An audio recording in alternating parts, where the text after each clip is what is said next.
Hello everyone, welcome to the Unacademy. स्वागत है आप लोगों का अनअकैडमी पर। स्वागत है इंडिया लार्जेस्ट लर्निंग प्लेटफॉर्म पर। आपका स्वागत है बेटा। तो हम ऑपरेशनल एम्पलीफायर पढ़ रहे थे। ऑपरेशनल एम्पलीफायर में हमने उसका इंटरनल स्ट्रक्चर पढ़ लिया था कि उसमें इंटरनल स्ट्रक्चर में कौन कौन से पार्ट होते हैं।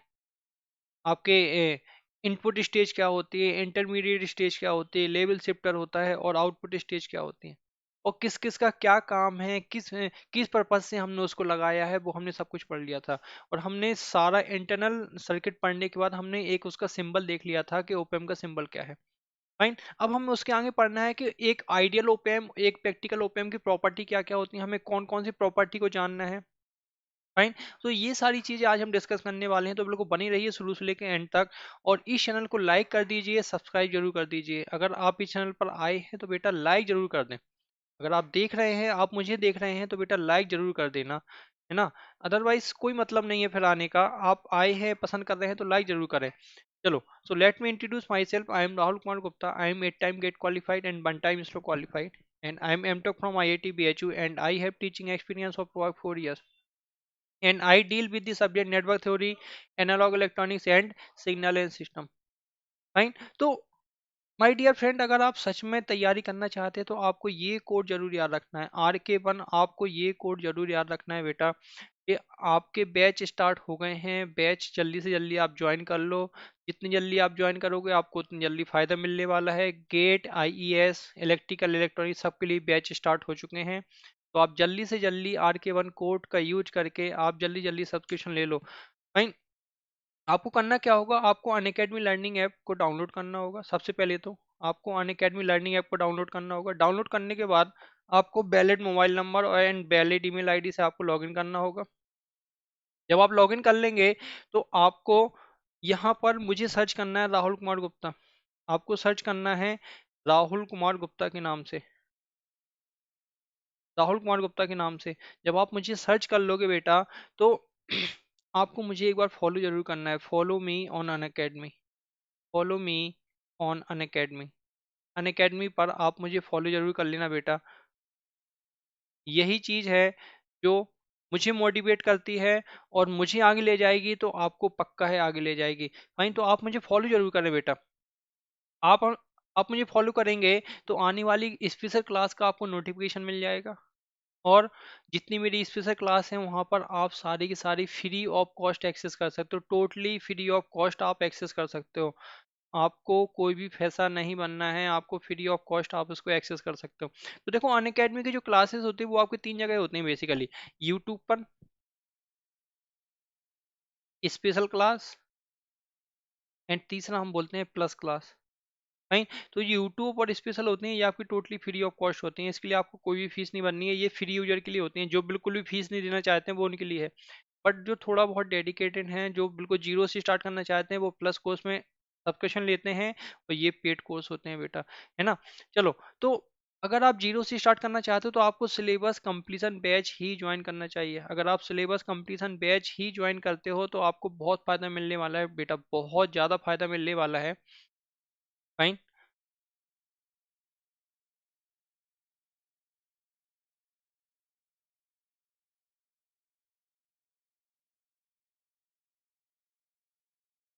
नहीं, तो आपको बहुत फायदा मिलने वाला है। आपको, आपने एक बार सब्सक्रिप्शन ले लिया, ये आपके पेड कोर्स होते हैं, आपने एक बार सब्सक्रिप्शन ले लिया, this is the one time subscription. This is the one time subscription. अगर आपने एक बार सब्सक्रिप्शन ले लिया बेटा, तो यहाँ पर जितने बैच आपके चल रहे हैं, आप सारे बैच में एडमिशन, सारे बैच को आप ज्वाइन कर सकते हो बिना रुकावट के। कोई रुकावट नहीं होगी, आप उसको ज्वाइन कर सकते हो। आप यहाँ से सीओल करोगे तो आपको जितने बैच हैं आप सारे के सारे बैच आप देख सकते हो। फाइन। एक्सलेटेड बैच हैं, रैंक इंप्रूवमेंट बैच है, क्रैश कोर्स बैच है, डाउट सेशन बैच है, तो बहुत सारे बैच होंगे जिनको आप ज्वाइन कर सकते हो। ठीक है। मेन है आपकी टेस्ट सीरीज। अगर आप सब्सक्रिप्शन लेते हो तो आपको सारी ब्रांच की टेस्ट सीरीज एक साथ मिल जाएंगी। इलेक्ट्रिकल की, इलेक्ट्रॉनिक्स की, इंस्ट्रूमेंटेशन की, आपको जिसको करना हो। देखो, जो अगर आपकी ब्रांच इलेक्ट्रॉनिक्स है तो आप तो तीनों ब्रांच की टेस्ट सीरीज दो, इलेक्ट्रिकल की भी, इलेक्ट्रॉनिक्स की भी और इंस्ट्रूमेंटेशन की। आप तीनों ब्रांच की टेस्ट सीरीज दे लो, आपको नंबर ऑफ क्वेश्चन मिल जाएगा, क्योंकि इन तीनों ब्रांच में बहुत ही ज़्यादा सब्जेक्ट कॉमन है। कॉमन सब्जेक्ट तो आप सारे के सारे एक दूसरे के कर लो। एक दूसरे की प्रीवियस ईयर कर लो, एक दूसरे की टेस्ट सीरीज कर लो, तभी आपको मजा आएगा। तो अगर आप बाहर से खरीदोगे तो आपको इलेक्ट्रॉनिक्स की अलग से खरीदनी पड़ेगी, इलेक्ट्रिकल के लिए अलग से खरीदनी पड़ेगी, इंस्ट्रूमेंटेशन के लिए अलग से खरीदनी पड़ेगी। बट यहाँ पर क्या होगा, यहाँ पर आपको सब कुछ एक साथ मिल जाएगा, सब कुछ एक साथ मिल जाएगा।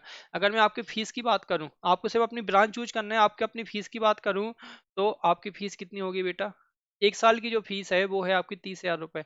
बट ये कोड लगाना मत भूलना, ये कोड है आपका RK1। अगर आप ये कोड अप्लाई करते हो RK1, तो आपकी फीस कितनी हो जाएगी बेटा? 10% के साथ डिस्काउंट मिल जाएगा और आपकी फीस हो जाएगी 27,225 रुपये। 27,225 रुपये।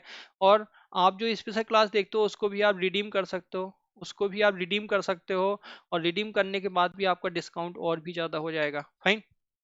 और अगर आप 18 मंथ का प्लान लेते हो, 18 मंथ का प्लान लेते हो तो आपकी फीस कितनी है बेटा? 38,500 रुपये। और अगर आप कोड यूज करते हो RK1 तो आपकी फीस कितनी हो जाएगी? 34,650 रुपये। आपको जस्ट 10% डिस्काउंट मिल जाएगा यहाँ से, आपकी फीस हो जाएगी 34,650 रुपये। और अगर आप ये क्रेडिट रिडीम करते हो तो आपकी फीस और भी कम हो जाएगी। तो बेटा बिल्कुल बनी रहिए, आप परचेज कर लीजिए अभी के अभी। राइट। और अगर आप 24 मंथ का प्लान अडॉप्ट करते हो तो आपकी फीस कितनी हो जाएगी बेटा? 44,000 रुपये, 44,000। और अगर आप कोड यूज करते हो RK1 तो आपकी फीस कितनी हो जाएगी बेटा? 39,600 रुपीज़ तक, 39,600 रुपीज़। और यहाँ से भी आप रिडीम कर सकते हो। तो यहाँ से आपको बहुत बेनिफिट मिलने वाला है। आपको फीस बहुत ज़्यादा लग रही होगी, बट इतनी फीस नहीं है कि आप अफोर्ड ना कर सको। 2 साल की फीस है बेटा।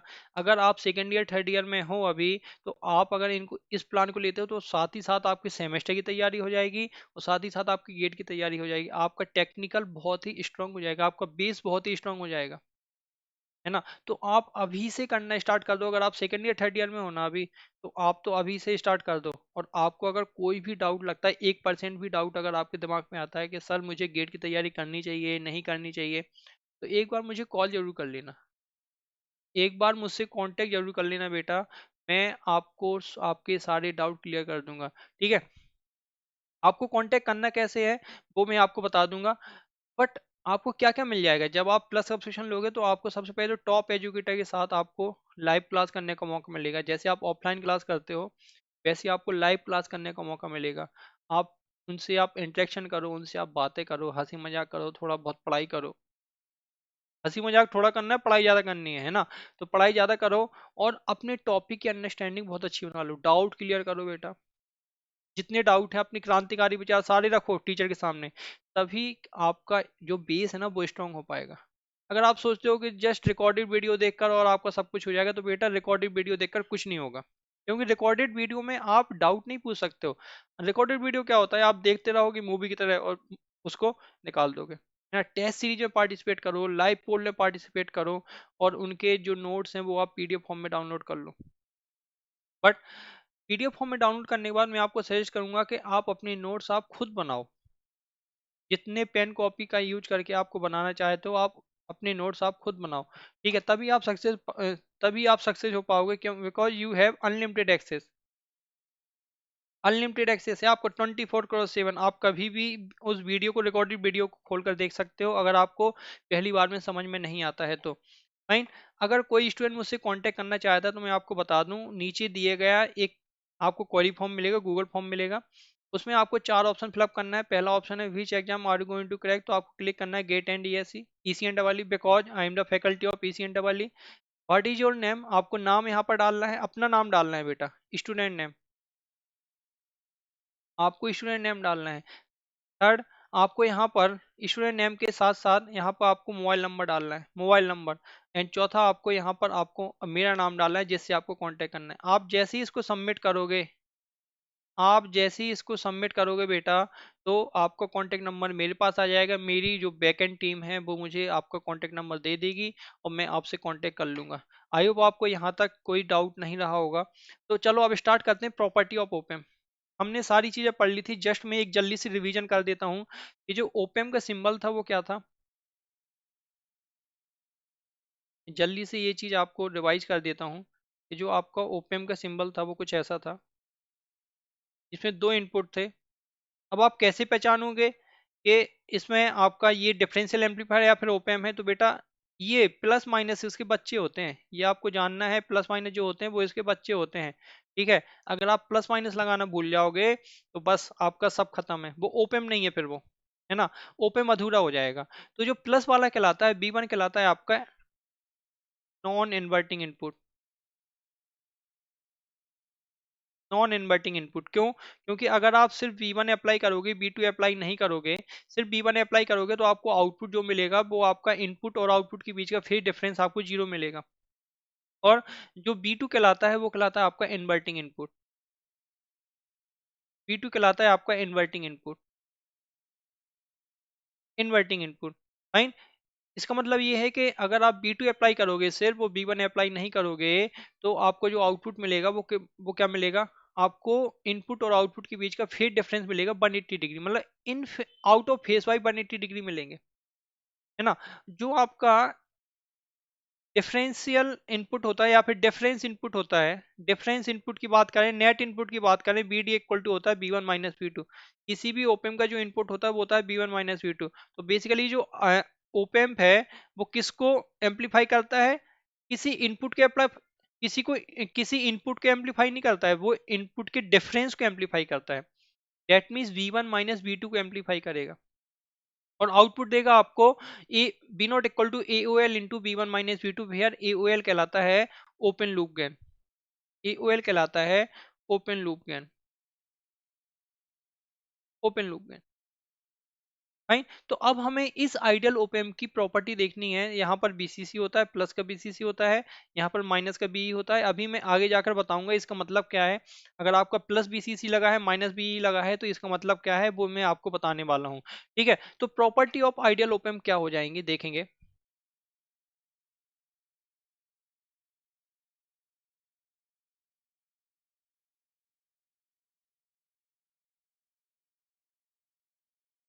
प्रॉपर्टी ऑफ आइडियल ओपेम, सबसे पहला, सबसे पहला अगर मैं बात करूं कि इसका ओपन लूप गेन कितना होता है, तो किसी भी आइडियल ओपेम का जो ओपन लूप गेन होता है वो होता है infinite, infinite open loop gain. Infinite open loop gain का मतलब क्या है? इनफाइनाइट ओपन लूप गेन का मतलब क्या है? डेट इज जो एओएल है उसकी वैल्यू कितनी है? इनफाइनाइट। और अगर किसी एम्पलीफायर का गेन इनफाइनाइट हो, अगर किसी एम्पलीफायर का गेन इनफाइनाइट हो, इसका मतलब क्या हो गया कि अगर आप छोटे से छोटा इनपुट भी दे दोगे, स्मॉलेस्ट पॉसिबल डिफरेंस इनपुट भी दे दोगे, तो भी वो उसको एम्पलीफाई कर देगा। अगर आप बहुत छोटे से छोटा, जैसे आपके बॉडी का जो पोटेंशियल है उसकी बात करें, है ना, तो जो अगर आप छोटे से छोटा, अगर आपने देखा हो जो आपकी हार्ट बीट होती है बिल्कुल छोटी छोटी होती है, मिली वोल्ट माइक्रो वोल्ट में होती है, अगर आप वो भी इनपुट देते हो तो भी ओपेम आपका एम्पलीफाई करके दे देगा, है ना। इसका मतलब है that is ideal op amp, ideal op amp can amplify smallest possible, smallest possible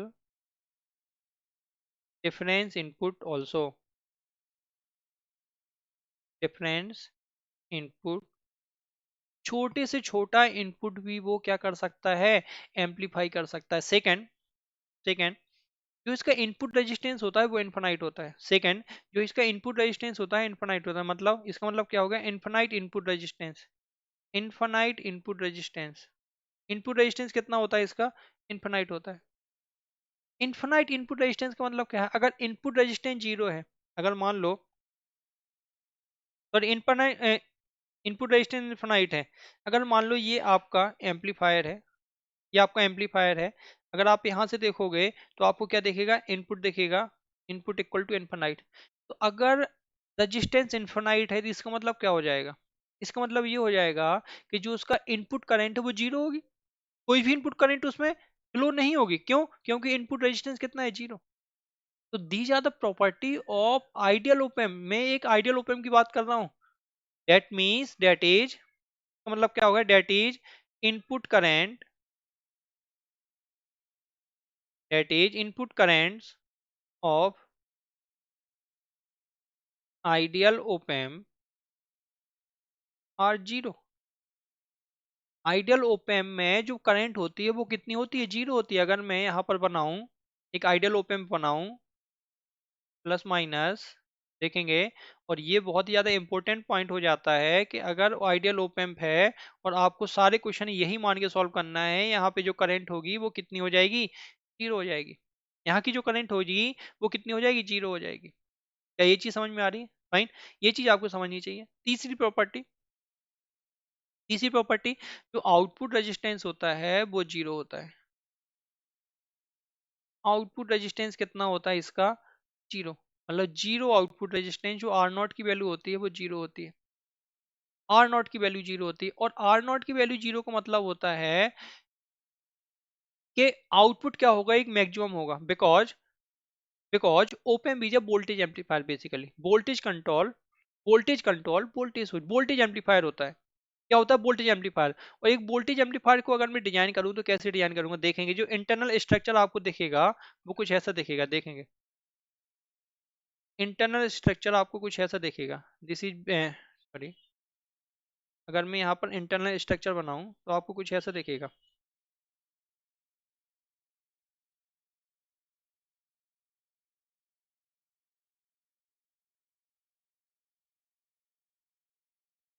this is one input B1, this is second input B2, and this is BD। This is input resistance RI, input resistance RI।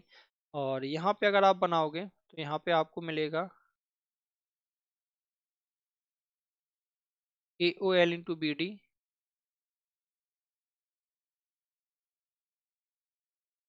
यहाँ पे आपको मिलेगा output resistance, internal रहेगा output resistance. और यहाँ पर आपका output रहेगा RL। This is B0, this is R0। This is the internal structure or internal equivalent circuit of op-amp. This is the equivalent circuit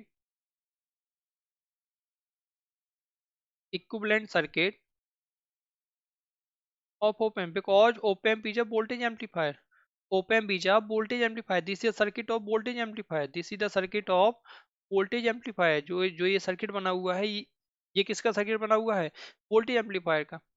तो अगर आउटपुट रेजिस्टेंस जीरो है, इसका मतलब क्या हो जाएगा, ड्यू टू, देखो मैं यहाँ पर लिख रहा हूँ, due to zero output resistance, due to zero output resistance, P naught becomes maximum. P naught की वैल्यू क्या हो जाएगी, मैक्सिमम हो जाएगी। पी नॉट क्या हो जाएगा, मैक्सिमम हो जाएगा। बी नॉट की वैल्यू कितनी हो जाएगी, A O L into P D. That means A O L becomes independent of R L. A O L becomes independent of R L, becomes independent of R L. तो जब भी आपको ideal op-amp बोले, तब भी आपको यही property माननी है कि इनपुट रेजिस्टेंस इनफाइनाइट है, मतलब इनपुट करंट जीरो है, और आउटपुट रेजिस्टेंस कितना है, जीरो है, मतलब आउटपुट आपका मैक्सिमम है। AOL इंटू बी डी है, आप कोई भी लोड लगा दो आपको आउटपुट मैक्सिमम मिलेगा, AOL इंटू बी डी। इतना समझ में आ रहा है? इसका मतलब अगर B not equal to AOL into B D है, तो एक आइडियल ओपेम को हम क्या बोलेंगे, ideal op-amp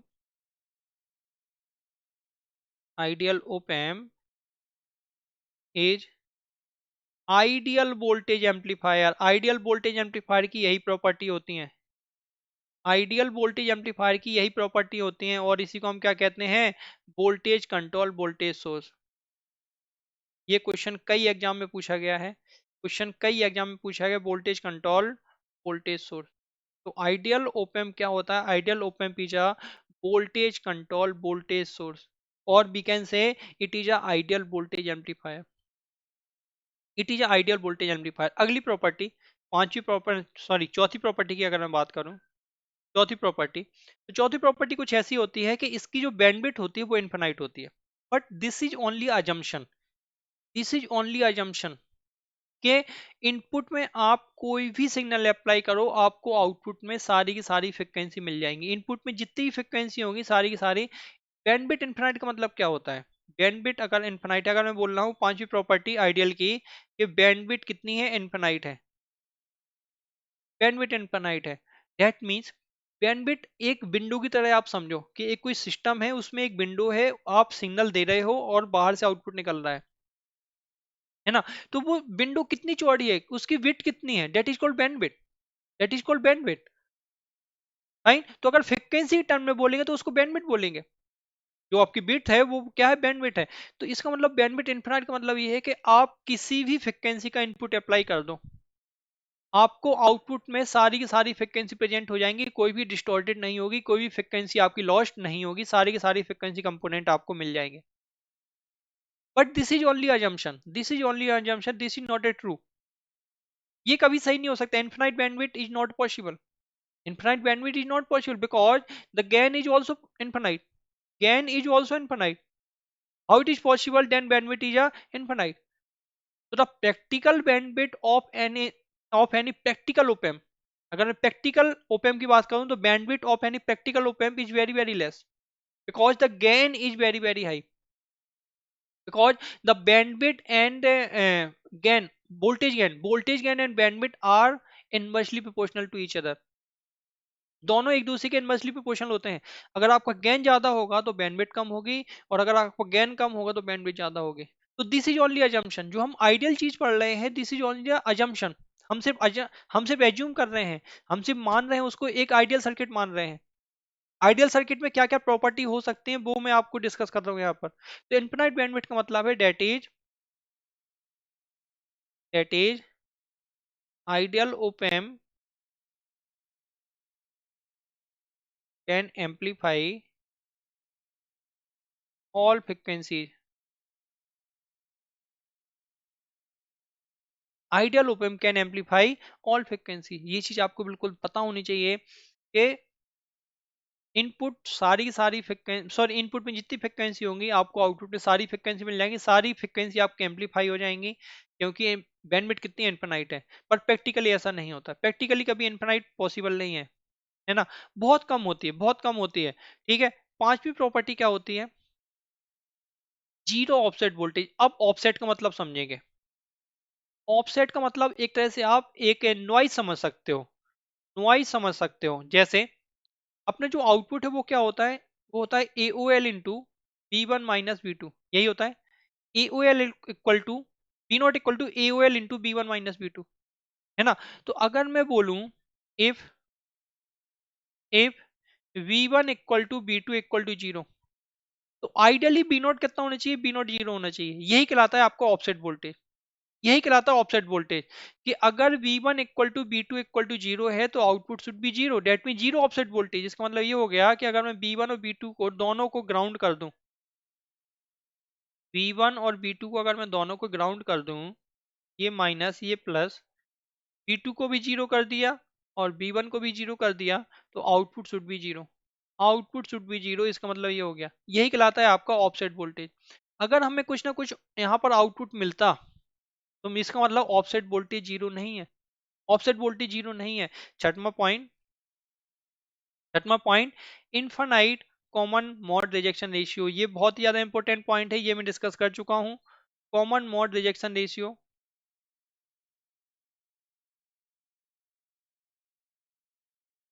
common mode rejection ratio, इसका मतलब क्या होता है, इसका मतलब ये होता है कि if V1 equal to B2 हो जाए then B not should be equal to zero. इन दोनों में थोड़ा सा अंतर है, पांचवें पॉइंट और छठवें पॉइंट में थोड़ा सा अंतर है, कि अगर B1 इक्वल टू B2 हो जाएगा तब बी नॉट जीरो होगा। वहां पे क्या है, B1 equal to B2 equal to zero, आपने कोई भी इनपुट ही अप्लाई नहीं किया। इसका मतलब दोनों सर्किट आपके अलग अलग ड्रॉ होने वाले हैं। देखो ऐसे, इस केस में मैंने दोनों को सॉर्ट कर दिया, फिजिकली सॉर्ट कर दिया, और एक कॉमन इनपुट अप्लाई किया BI, और आपको आउटपुट क्या मिलना चाहिए, आउटपुट शुड बी जीरो। अगर ऐसा केस है तो हम क्या बोलेंगे कि circuit has infinite common mode rejection ratio. Common mode rejection ratio that means, अगर मैं यहां पर लिखूं hence ideal op amp is a true difference amplifier. वो सिर्फ और सिर्फ डिफरेंस को ही एम्पलीफाई करेगा, अगर डिफरेंस जीरो हो गया तो आउटपुट जीरो होगा। That is it amplify only the difference B1 minus B2, सिर्फ B1 माइनस B2 को। सातवीं प्रॉपर्टी, सातवीं प्रॉपर्टी, इनफाइनाइट सिल्यू रेट। अभी मैं बताने वाला हूँ silhouette rate, what is silhouette rate. अब मैं बताने वाला हूँ आपको स्लू रेट क्या है। बेटा स्लू रेट क्या मतलब क्या है? स्लू रेट, इससे क्वेश्चन आए हुए हैं कई बार आपको गेट में। स्लू रेट आईईएस में क्वेश्चन आए हुए हैं। Is a measure of how fast the output of op-amp can change. How fast the output of op-amp can change, कि आपका जो आउटपुट है, ओपेम का आउटपुट है, वो कितना स्पीडली चेंज हो रहा है। अभी मैं बताऊंगा इसका मतलब क्या है। ये सारी चीजें आपका मैन्युफैक्चरर ही डिसाइड डिसाइड करता है, आप डिसाइड नहीं कर सकते हो। आप डिसाइड नहीं कर सकते हो, आप सिर्फ इनपुट को कंट्रोल कर सकते हो। अगर आप ओपेम खरीद कर लाए हो तो मैन्युफैक्चरर डिफाइन कर देगा, वो उसकी स्पेसिफिकेशन सीट में दिया होगा कि उसका स्लू रेट कितना है, इसका मतलब उसका आउटपुट कितना फास्ट चेंज हो सकता है। ऐसा नहीं है कि उसका आउटपुट कितने भी तरीके से चेंज हो सकता है, नहीं। एक उसका रेट होगा, एक उसकी लिमिट होगी कि इससे ज्यादा फास्ट वो आउटपुट चेंज नहीं हो सकता है। क्या ये चीज समझ में आ रही है सभी को? आई होप ये चीजें आपको समझ में आ रही होंगी। ठीक, तो अब हम बात करते हैं स्लू रेट है क्या। स्लू रेट पे एक दो क्वेश्चन करेंगे। What is slew rate? Slew rate, तो मैं डेफिनेशन लिख रहा हूं यहां पर। It is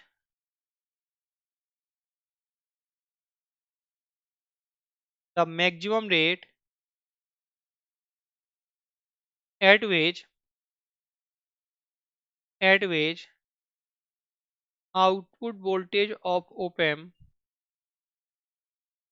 can change. It is expressed in volt पर माइक्रोसेकंड, जो उसकी यूनिट होती है हमेशा वोल्ट पर माइक्रोसेकंड में होगा। ठीक है, एक एग्जांपल ले लेते हैं, एक एग्जांपल से देखते हैं। एग्जांपल लेते हैं कि मान लो किसे जो आप ओपन खरीद के लाए उसका स्लू रेट है 1 वोल्ट पर माइक्रोसेकंड। इसका मतलब ये हो गया कि जो आउटपुट वोल्टेज है वो 1 माइक्रोसेकंड में 1 वोल्ट से चेंज हो रहा है, 1 वोल्ट से चेंज हो रहा है। बट आपने जो इनपुट लगाया उसकी फ्रिक्वेंसी कुछ अलग ही है, वो कुछ अलग ही रेट से चेंज हो रहा है, वो कुछ अलग ही रेट से चेंज हो रहा है। मान लो वो इससे ज्यादा रेट से चेंज हो रहा है, तो क्या आउटपुट इनपुट को फॉलो कर पाएगा? नहीं, आउटपुट इनपुट को फॉलो नहीं कर पाएगा। जैसे एक एग्जांपल से समझो कि जैसे आपके लिखने की स्पीड है ओनली 50 वर्ड पर मिनट, आपके लिखने की स्पीड है ओनली 100 वर्ड पर मिनट, 1 मिनट में आप 100 वर्ड लिखते हो। बट जो टीचर आपको पढ़ा रहा है वो आपकी स्पीड से ज्यादा तेज बोल रहा है, वो बोल रहा है 150 वर्ड पर मिनट के हिसाब से बोल रहा है। उसकी जो बोलने की स्पीड है वो 1 मिनट में 150 वर्ड बोल देता है, और आपके जो लिखने की स्पीड है वो है सिर्फ 100 वर्ड पर मिनट। ठीक है, तो क्या आप टीचर को फॉलो कर पाओगे? आप टीचर को फॉलो नहीं कर पाओगे, और आप क्या हो जाओगे? आप डिस्टॉर्टेड हो जाओगे। आप क्या हो जाओगे? आप डिस्टॉर्टेड हो जाओगे। फाइन, सेम चीज आपकी यहां पर होती है, सेम चीज आपकी यहां पर होती है कि अगर मान लो किसी ओपेम का स्लू रेट है 1 वोल्ट पर microsecond, which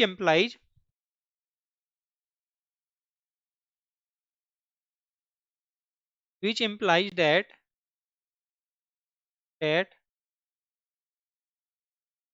output voltage of op-amp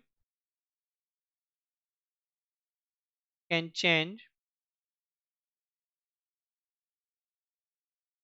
at most by 1 volt in 1 microsecond, 1 microsecond. Fine, अब मैं बोल रहा हूं if input signal if input signal changes at a rate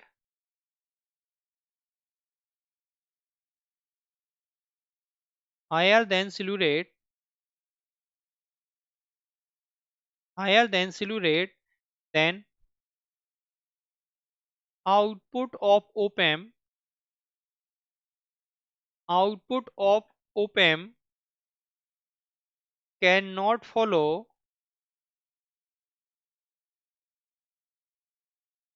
changes in the input.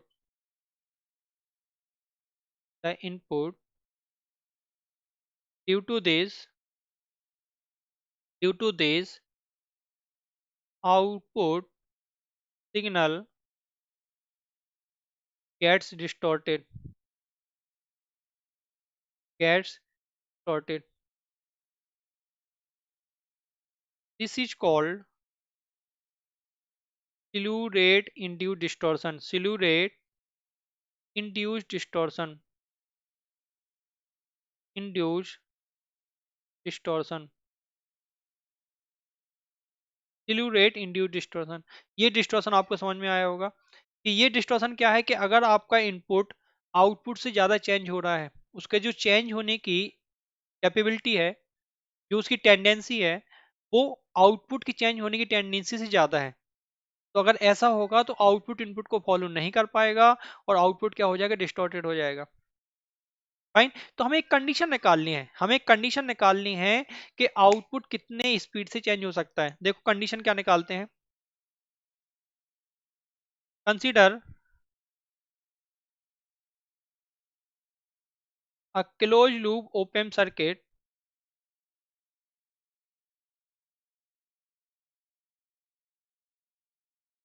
having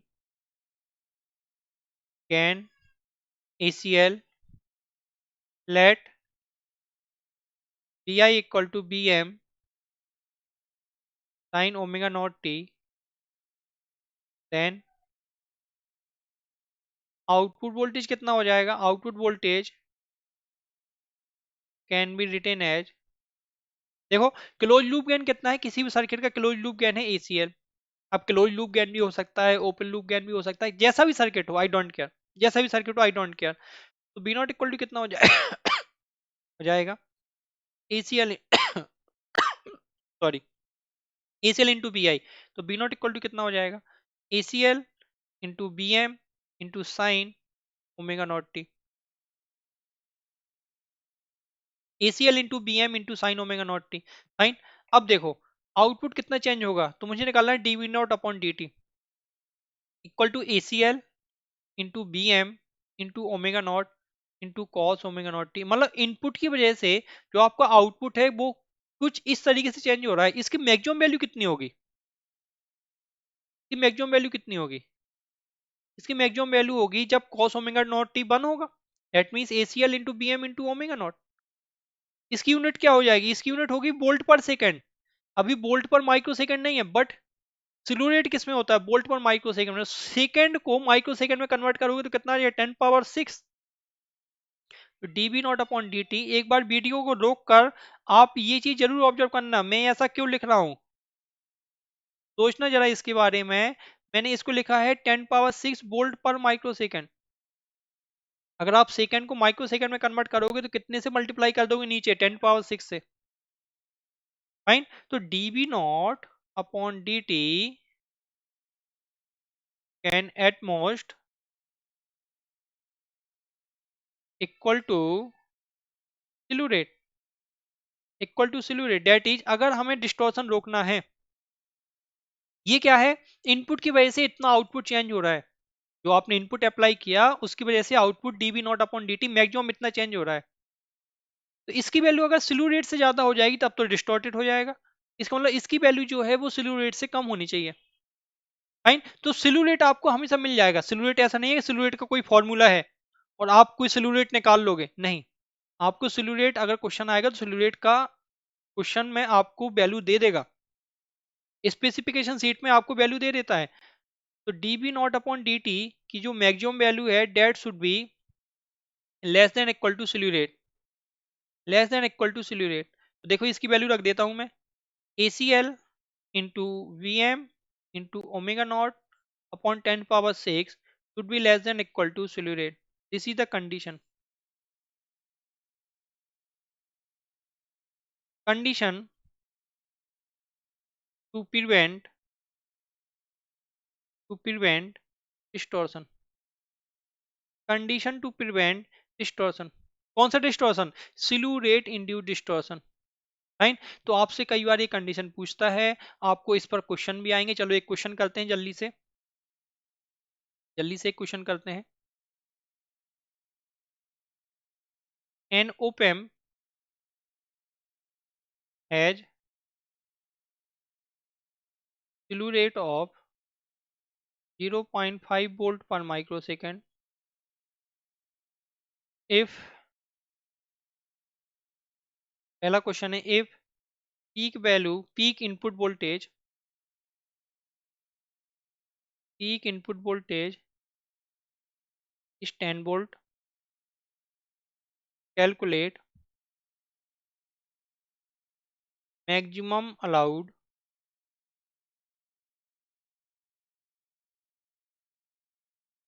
signal frequency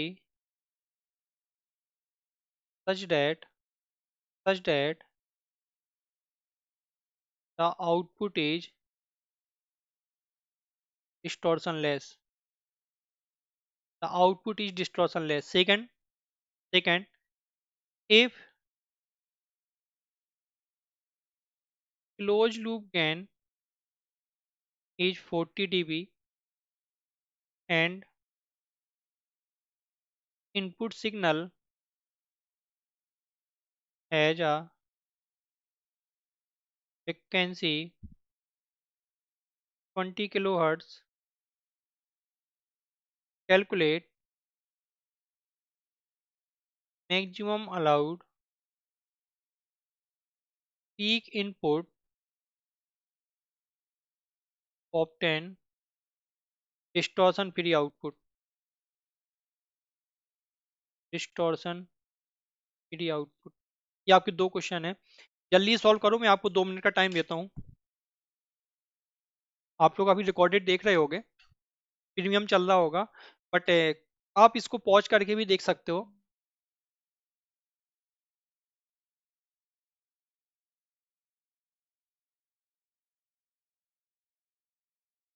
मैं आपको 2 minute का time देता हूँ,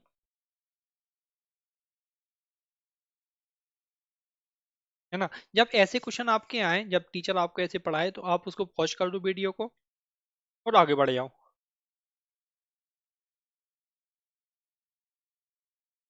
वीडियो को पॉज कर दो और अपने क्वेश्चन सॉल्व करो, फिर आप देखो कि आपका आउटपुट सही आ रहा है, आपका आंसर सही आ रहा है कि नहीं आ रहा है। 2 मिनट का टाइम है आपके पास।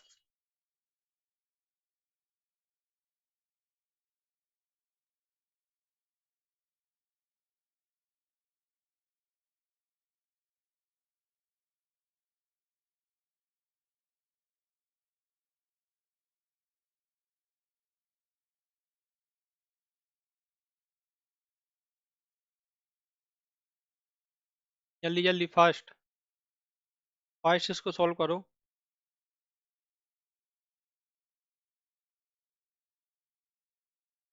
चलो, आपने क्वेश्चन लिख लिया होगा, आई होप आपने क्वेश्चन लिख लिया होगा। 1 मिनट का और टाइम है आपके पास। कैलकुलेटर रख लो अपने पास में और इसको देखना स्टार्ट कर दो। कैलकुलेटर रख लो, इसको देखना स्टार्ट कर दो।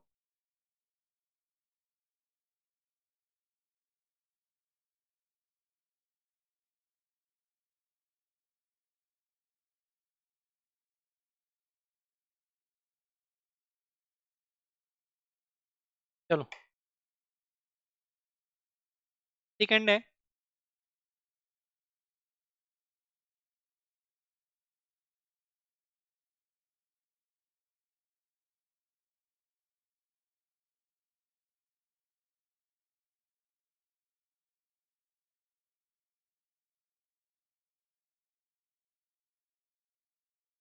चलो, देखेंगे अभी इस क्वेश्चन। पहले क्वेश्चन में हमें देखो कंडीशन तो सेम है। कंडीशन क्या होती है? ACL into VM into omega naught upon 10⁻⁶ should be less than equal to slew rate. आपका पहले क्वेश्चन में हमें क्लोज लूप ज्ञान दिया है, अगर नहीं दिया है तो बाय डिफॉल्ट हम हमेशा इसको वन मानेंगे। If ACL is not mention then it is considered to be one. It is considered to be one, इसको हमें हमेशा वन मानना है। तो ओमेगा नॉट कितना होगा? ओमेगा नॉट इक्वल टू हो जाएगा, omega naught should be less than equal to slew rate into 10⁻⁶ divide by PM into ACL। ACL की वैल्यू कितनी है? 1। अब देखो उसने ओमेगा नॉट, उसने वो फ्रिक्वेंसी वो आंसर दे देगा किस में चाहिए हमें, रेडियन पर सेकंड में चाहिए या फिर हर्ट्स में चाहिए। अगर हर्ट्स में चाहिए तो आपको 2 पाई से भी डिवाइड करना पड़ेगा। तो सबसे पहले तो अपन इसको निकाले। आपको स्लू रेट कितना दिया है, स्लू रेट आपको दिया है इस क्वेश्चन में 0.5 वोल्ट पर माइक्रो सेकेंड, 0.5 वोल्ट पर माइक्रो सेकेंड, ठीक है। Into 10 power 6, into 10 power 6 divide by bm, bm की वैल्यू आपको दी गई है, पीक वैल्यू आपको दी गई है 10 वोल्ट, 10 वोल्ट और इंटू 1। यहाँ से अगर एफ नॉट निकालोगे तो कितना आएगा, 0.5 into 10 power 6 divide by 10 into 2 into 3.1 मतलब 2 पाई, 2 पाई। जल्दी से बता दो इसका आंसर कितना आएगा, जल्दी से बता दो इसका आंसर कितना आएगा। F naught should be less and equal to आएगा 7.95 किलो हर्ट्ज। इसका मतलब कि अगर आपको डिस्टॉर्शन लेस आउटपुट चाहिए, आपको डिस्टॉर्शन फ्री आउटपुट चाहिए, तो फ्रिक्वेंसी कितनी होनी चाहिए, मैक्सिमम फ्रिक्वेंसी कितनी हो सकती है 7.95। आप इससे ज्यादा फ्रिक्वेंसी नहीं लगा सकते हो। अगर आपको 10 वोल्ट का कोई सिग्नल लगाना है तो आप 7.95 किलो हर्ट्ज से ज्यादा फ्रिक्वेंसी अप्लाई नहीं कर सकते हो इस ओपन में। अगर आपने अप्लाई कर दी तो आपको आउटपुट डिस्टॉर्टेड मिलेगा। आपने अगर साइनसोइडल इनपुट लगाया है तो हो सकता है साइनसोइडल इनपुट ना मिले, आपको कुछ और ही मिले, आपको डिस्टॉर्टेड आउटपुट मिलेगा।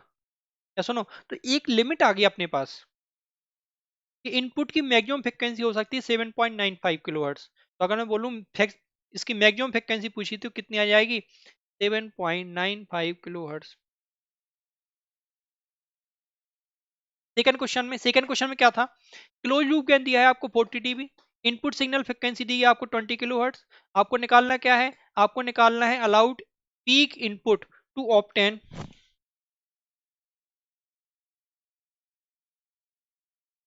आपको निकालना है peak input to obtain distortion free.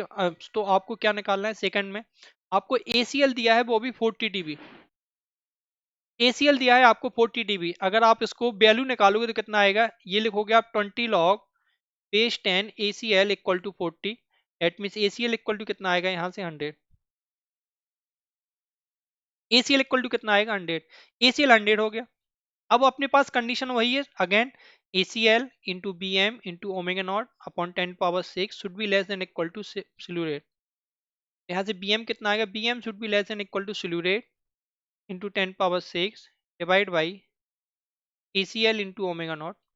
That mean bm should be less than equal to 0.5 into 10 power 6 divide by ACL कितना है 100 into 2 pi into 20 into 10 power 3, क्योंकि आपको फ्रिक्वेंसी दी गई थी 20 किलो हर्ट्ज। यहाँ से bm की वैल्यू आएगी, bm should be less than equal to 39.7 milli volt.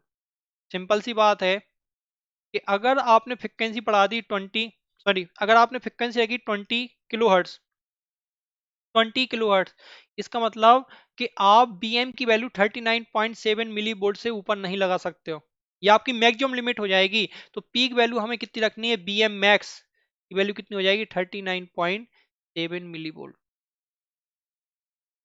ये चीज आपको ध्यान रखनी पड़ेगी, ये चीज आपको ध्यान रखनी पड़ेगी कि मैक्सिमम वैल्यू कितनी होगी, मैक्सिमम वैल्यू इतनी होगी। तो बेटा आप अगर सच में तैयारी करना चाहते हो, आप सीरियस हो तैयारी को लेकर, एनालॉग जैसा सब्जेक्ट ना छोड़ना मत। एनालॉग जैसा सब्जेक्ट अच्छे अच्छे स्टूडेंट नहीं कर पाते हैं, आप इन क्लासेस को छोड़ना मत, एक भी क्लास मिस मत करना। और जितनी जल्दी हो सके आप अनअकैडमी ज्वाइन कर लो।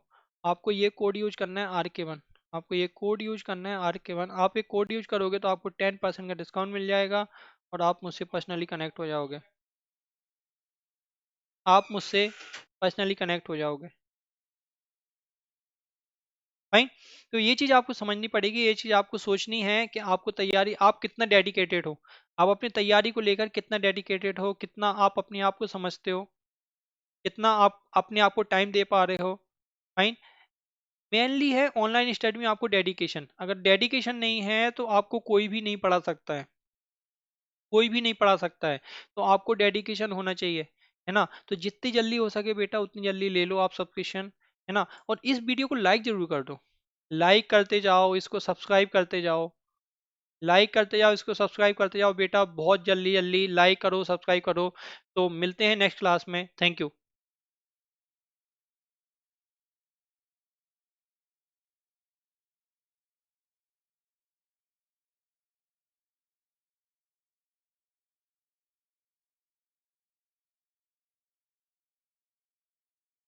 और कोई डाउट हो बेटा तो आप कमेंट बॉक्स में डाउट लिख सकते हो।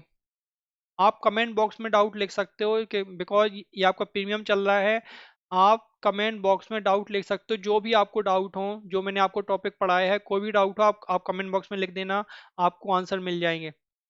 और अगर और भी ज़्यादा डाउट होते हैं तो मैंने आपको बता दिया है कि आपको मुझसे कांटेक्ट कैसे करना है। आपको कांटेक्ट कैसे करना है मैंने आपको बता दिया इस फॉर्म के थ्रू। मैं आपको जल्दी से बता दूं, इस फॉर्म के थ्रू आपको कांटेक्ट करना है। फाइन। ये फॉर्म जो आप देख रहे हो इस फॉर्म के थ्रू आपको कांटेक्ट करना है। बस आप फिलअप कर देना, मेरे पास आपका नंबर आ जाएगा, मैं आपसे कांटेक्ट कर लूंगा। ओके बेटा, थैंक यू।